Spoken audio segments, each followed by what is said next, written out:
Hey, what is up, guys? So my car is approaching 90,000 miles and I figured it's time for a service. Most cars generally require a pretty major service around this point. So I got to looking, and BMW says that most of their fluids, with the exception of the oil, are good for the life of the vehicle. Now, if you're like me, I'm very skeptical of that. Fluids get dirty, they break down. I know BMW uses some very high quality fluids in their vehicles, and they don't have to be changed as often, but they still should be changed. So there is another guide out there, or service schedule I guess is the right word, and it's not an official one, and it's called the Old School Guide.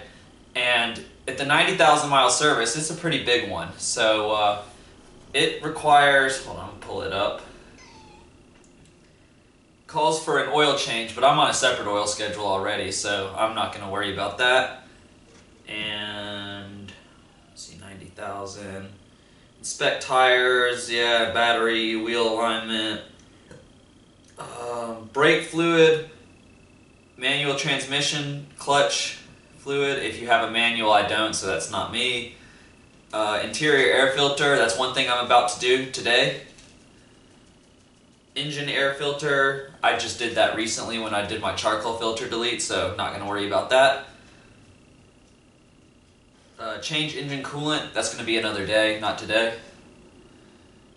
Power steering fluid, that's one we're going to do today. So those two things are going to be done today. The interior air filter, or the cabin air filter as it's more commonly known, and the power steering fluid. And then there's also manual transmission gearbox oil. Once again, I have an automatic, so it doesn't apply to me, but if you have one, you should probably think about doing that. This schedule is pretty widespreadly followed in the enthusiast community. Let's see, what else do we have? All-wheel drive transfer case. I don't have that, so not me, but if you have X-Drive, that's you. Spark plugs is not at 90,000 miles. That is at 120. Automatic transmission, no, that is not on here, but it says it's 60,000 miles, but BMW says that it's good for the life of the car, so my assumption is the previous owner didn't do that. Now the transmission is something that I'm really not too comfortable messing with on my own, because if something goes wrong, I'd really like to have some kind of warranty or guarantee and have peace of mind, so I'm not going to do that one myself. That one I'm just going to take it to a shop. And we have engine drive belts inspect, and just inspect hoses. That's it. So basically what we have here is going to be the cabin air filter, the power steering fluid, the transmission fluid, and the radiator fluid. So today is going to be the cabin air filter and the power steering. So right now I'm just waiting on it to come in the mail. It's out for delivery, should be here any minute, but just got back from school, so the car is pretty hot, so got to let it cool down, and we'll get right into it after an hour or so, so I'll be back. Alright, so I'm out here at the car, and I've got my filter and my fluid, and so the first step we're going to have to do is pop the hood.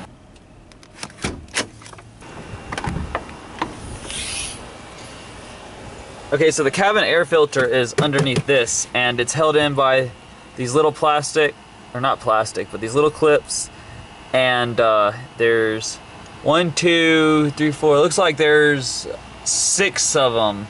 So I believe they're 8 millimeters, so you just undo it, pop it off, take the old filter out, put the new one in.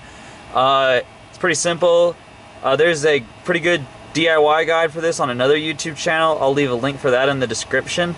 But so this video is really going to focus on the power steering, which this is the power steering reservoir, so our tools for this are a little unorthodox. So you can use a fluid extractor, but I don't have one.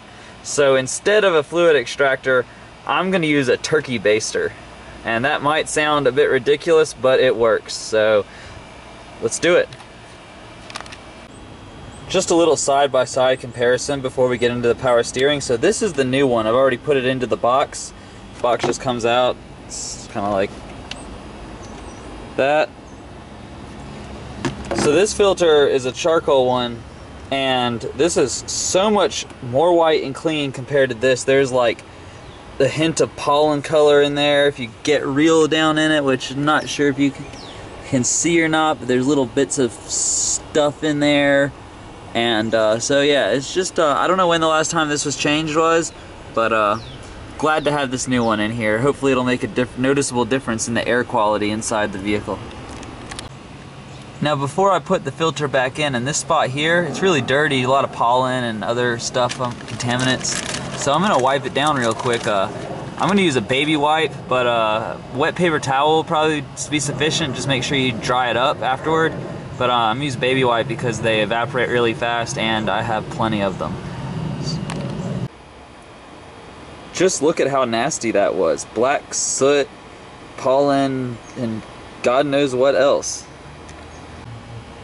Alright, well now that that's done, and I gave the engine a quick wipe down with baby wipes, just the plastic surfaces, nothing else. I'm not gonna go crazy with baby wipes on an engine, because that's kind of a really cheap, lazy way to detail an engine bay. So it says CF11S only. That is what I have, CF11S.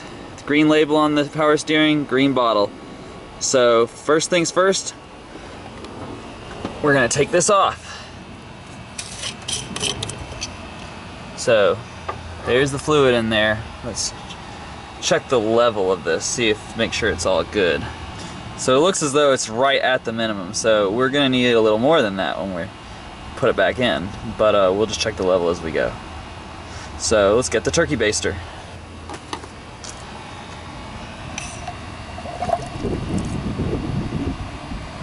And just like that, it's filling up. So this is the old power steering fluid, and I got most of it out with the turkey baster. I'm about to add some new fluid. Now, I don't think you'll be able to see on the camera, but the fluid is not clean. It's not really disgusting or anything, but there's bits of stuff in there, just a very, very small amount, but I think it's a good idea to change this.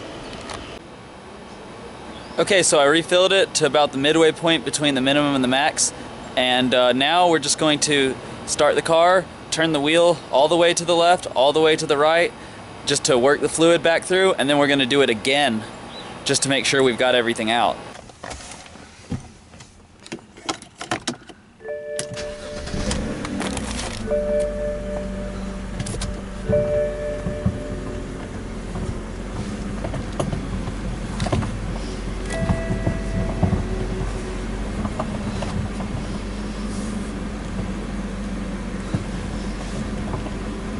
Just doing a little extra for good measure. Alright, time to do it again. Alright, one last time to fill it up, and if you can kind of see, I'm moving the camera, I think you can see it. There's a line in there, and that's right around the minimum point. So I'm going to try to hit that line, and then test it and see where I'm at, and then add more as needed. So as you can hopefully see, yeah, right there should be good. This is right between the full and the min line, so it's good to go. Let's screw this cap back on and do the same thing where I turn the wheel a few times, and then it'll be good to drive. So this is part one of the 90,000 mile service. So if you like this video, give it a big thumbs up and hit that subscribe and stay tuned for the next one.